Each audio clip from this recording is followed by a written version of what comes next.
Welcome to Raving Ryan. I'm your host, Ryan Anastasio. Today I have a very special guest, former US Comptroller General under Presidents Bill Clinton and George W. Bush, and he's a candidate for Governor of Connecticut in 2018, David M. Walker. Dave, how are you? Good to be with you, Ryan. Thanks for coming down to Bridgeport. It's great to be here. You were born in Alabama and then went on to Jacksonville University and Harvard. I understand you worked as a CPA for several years and worked in the Labor Department during the Reagan administration before you were nominated as Comptroller General of the United States. Can you tell us a little bit about your career prior to being nominated as Comptroller General and how you got the appointment? Sure. Well, I started in public accounting with Price Waterhouse in audit, and then I changed firms, which was unusual back then, and I went with a firm called Coopers & Lybrand. I did audit, I did practice management, which is running the firm as a business in several cities, and then I went into government for the first time. I was number 2, then number 1 in 2 federal agencies, the Pension Benefit Guaranty Corporation, which insures private pension plans, and then the Employee Benefit Security Administration, which oversees all private pension and employee benefit plans in the private sector. Then I ended up going back into public accounting, and I was a direct admission partner into Arthur Andersen, which at the time was the largest accounting consulting firm in the world. I ran a worldwide line of business for them that dealt with audit, tax, legal and consulting, human capital strategy, people strategy, which also included executive comp, which included change management, which included pensions and healthcare. And then I was appointed Comptroller General of the United States, where I served for 10 years, basically as the Auditor General, the Chief Performance and Accountability Officer, arguably the top CPA in the United States. Yeah, and the Comptroller General is the CEO of the Government Accountability Office, and the GAO's job is to ensure fiscal and managerial accountability of the federal government. Can you tell us more about the responsibilities you had as Comptroller General and what you did on most days? Sure. I mean, the GAO is in the legislative branch of government. It helps the Congress oversee the executive branch. It's in the performance and accountability business. Its job is to try to help improve performance and assure accountability of the government for the benefit of the American citizens. We did financial statement audits. I was the audit partner on the largest, most complex audit on the face of the earth. It's called the US government. We also audited a number of other departments and agencies, such as the Internal Revenue Service, the Bureau of Public Debt, the Securities and Exchange Commission, the Federal Deposit Insurance Corporation. But frankly, only about 15% of the work that we did was traditional financial statement audits. We did all kinds of policy analyses and program evaluations and benchmarking studies. We also had the 3rd largest legal office in the federal government to provide legal advice to the Congress, as well as to be able to do legal adjudications.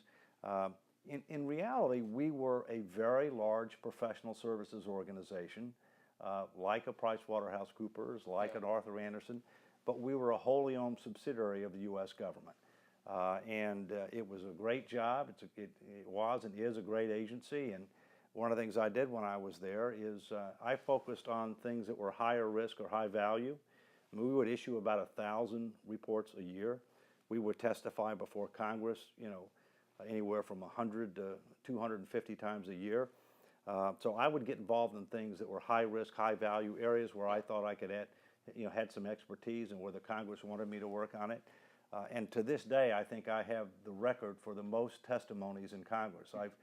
I've testified in Congress, I'm going to guess about 350 times. I don't know anybody else. And the neat thing about the job was, we got involved with everything from national security to homeland security, health care, infrastructure, taxes, Social Security, transportation, you name it. Anything the federal government was thinking about doing or doing anywhere in the world.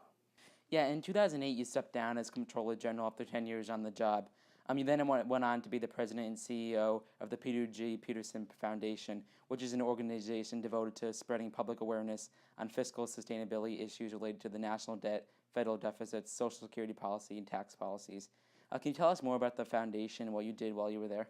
Well, Pete Peterson, who was in the Nixon administration, he was Secretary of Commerce, among other things. He also ran a couple of very large financial services firms, and he was one of the 2 co-founders of the Blackstone group. He hit the jackpot when Blackstone went public and made several $billion. And so he decided to be able to pledge $1 billion to create this foundation, the Peter G. Peterson Foundation, which was to promote fiscal responsibility and sustainability, primarily at the federal level. He recruited me from my position as Comptroller General of the United States, and I set up his foundation, hired all the staff, put it on the map, and got it going for about 2.5, 3 years before I spun off and created my own not-for-profit, of which he was the major supporter of, but not the only supporter of. Yeah, in July you announced your candidacy for Governor of Connecticut. Can you tell me why you decided to run for Governor of Connecticut and what you think you bring to the table? Well, it's very simple. You know, my wife and I love our home, we love our neighborhood, we love this state. But the state's in serious trouble. And I believe that I have unique experience that can help turn around this state to create a better future. You know, we need a new beginning in Connecticut. We've gone from a top 5 state to a bottom 5 state in about 30 years. And so many people believe that I'm the right person with the right background at the right time. The only way that I'm going to stay in Connecticut, because I don't have family here, is if I can help turn it around. My experience, 20 plus years in the private sector, 15 in the federal government, 6 plus in the not-for-profit sector, is such that I've got directly relevant experience that can help get that job done. Yeah, and if elected as governor, you will be faced with a very large deficit. Can you tell me what your approach will be to cutting down the state deficit? The government's grown too big, promised too much, spends too much, and so we need to get that under control. I've laid out on my website, which is davewalkerct.com, 3 key themes that we need to focus on. How do we increase economic growth and job opportunities? How do we restore integrity and accountability in government and also provide the citizens more rights? And then how do we put our finances in order in a successful and sustainable fashion? That's going to involve a number of things. It's going to involve tax reform. It's going to involve regulatory relief. But it's also going to have to involve right-sizing government, as I did as Comptroller General. It's going to involve modernizing state employee compensation and benefit programs, which I have a lot of experience in doing. It's going to involve having to rationalize and reform our welfare system to take care of those who are truly in need, but to deal with the fraud, waste, abuse, and mismanagement, among other things. And frankly, it's going to involve having to recognize that we need to spend less on consumption and more on investment, like our highway system, because our highway system is a mess. Yeah, and you've said that you have contacts in Washington, D.C. that can help the state if you are elected. Right. Do you think that we are going to need federal help to deal with our fiscal problems? Well, the federal government's got its own problems. Let's understand that. But let's also understand this, that you know, our 2 senators, no matter what you think of our 2 senators, are at war with the current administration. And no matter what you think of the president, he is our president. And we're going to have to get some things done in the area of transportation infrastructure. We're going to have to get some things done in the area of health care. We're going to have to get some things done in the area of welfare reform. And all of those things are going to involve the need to cooperate with the federal government and to get support from the federal government. Yeah, and Governor Malloy has had 2 devastating tax increases that ended up making the state lose money. There continues to be a trend where wealthy people are moving to other states with lower income taxes. If elected as governor, will you try to cut tax rates so that we can keep people in Connecticut and so we will get their income tax? Well, first, I want to make sure that we honor our Constitution. You know, it's really sad. We call ourselves a Constitution state, but we don't honor our Constitution for a balanced budget. We haven't implemented the constitutional spending cap, which the voters ratified in the early 1990s. Look, I want to be able to provide tax relief over time, but you can't provide significant tax relief until you get spending under control, until you end up making some of the reforms that I talked about before. When you look at the data, you'll find out that this state has been a net outbound state, meaning more people moving out than moving in for a number of years. But in addition to being a net outbound state, we're losing population. We actually have a declining population. There's another jurisdiction that has that too. It's called Puerto Rico. And quite frankly, we don't want to follow their lead, all right? They're in worse shape than we are, but we're in bad shape. Yeah, and both Jody Rell and Dan Malloy raised the top tax rate. And because of this, many wealthy people in Fairfield County and other parts of the state left the state so they can pay less taxes. If you were elected, would you consider lowering the top rate for income tax? Over time. But I'll tell you the thing that's more of an issue than the income tax rate is we have We have a non-competitive estate tax. It's a very high rate. In addition, the exemptions as to how much income is not, is excluded from consideration of the estate tax is lower than the federal level. In addition, if you die within 5 years of leaving Connecticut, the state will come back and try to grab money from you. All right? Only God knows when you're going to die. God's not telling you.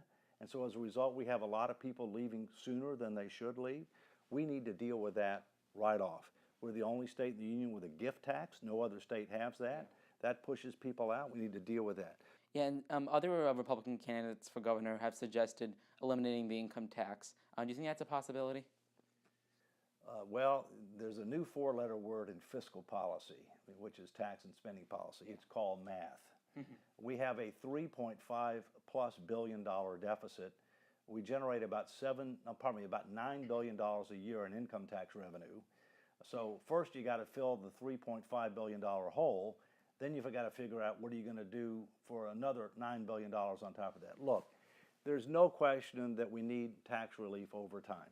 There's no question we ought to be open-minded to a fundamentally different way of taxing. As I said, maybe a progressive consumption tax in lieu of what we have right now, okay? Most economists will tell you that that has the most intellectual merit. And it's something that many times is referred to as the fair tax. It's too complicated to get into the details now. But the fact is that we need to think outside the box. But it's not credible. You can't say it with a straight face that we're going to eliminate the income tax in the foreseeable future. The numbers just don't work. Yeah, in this legislative session, the issue of tolls was brought up, but no legislation was passed on it. If elected as governor, would you consider putting tolls on Connecticut's highways? You know, I've had the good fortune of traveling to all 8 continents. You know, there's 8 continents now. Oh, really? Yeah, that's right, because New Zealand is now deemed to be above the waterline of a new continent which has been discovered. So I've had the good fortune, my wife and I, we've been to all 8 continents, including Antarctica. We've been to about 100 countries. We've been to all 50 states. And believe it or not, there's something now called electronic tolls. Electronic tolls where you don't even slow down, where they can take a picture of your license plate and you can only tax people with out-of-state tags. Yeah, oh, by the way, yeah. right, it's not a tax, it's a user fee. And I'm a Reagan, Bush 41, and Clinton presidential appointee, right? And Reagan wanted to keep taxes low, and I'm all for that too. And he was all for pro-growth, and I'm all for that too. But Reagan believed that sometimes it took money to be able to do things like expand and improve the infrastructure. And the best way to do that is user fees. So I would look to the possibility of having user fees where the burden would be imposed on out-of-state tags so that we can end up improving and expanding our critical infrastructure. Yeah, and with the money for tolls, would you consider putting that in a lockbox for infrastructure? Yeah, one that couldn't be picked. Yeah. You know, the problem is this state has not had a balanced budget in many years. It even has the audacity of borrowing money to generate cash and then calling that a balanced budget. It's raided most of the trust funds, and the rainy day fund is now down to $200 to $300 million when you have an annual budget of about $20 billion a year. So it needs to be dedicated for critical infrastructure, absolutely, positively. Yeah, because it has been said that Connecticut has some of the worst highways in the country. I drive on them every day. On 95, as an example, is a parking lot, and the Merritt Parkway is a park. And neither one of them are acceptable for transportation. And you go to 91, you go to 84, you go to other parts of the state, you have similar problems. Yeah, and we've been seeing lots of businesses departing the state of Connecticut. We saw GE leave last year, and now we just heard that Aetna will be moving its headquarters to New York City. What are you going to do to try to keep businesses in the state of Connecticut and make sure we can get more businesses coming in? Well, the first thing is I've met with the top executive at GE and the top executive at Aetna, and I talked to them about why did they decide to leave and what do they think needs to be done in order to create a better future in Connecticut.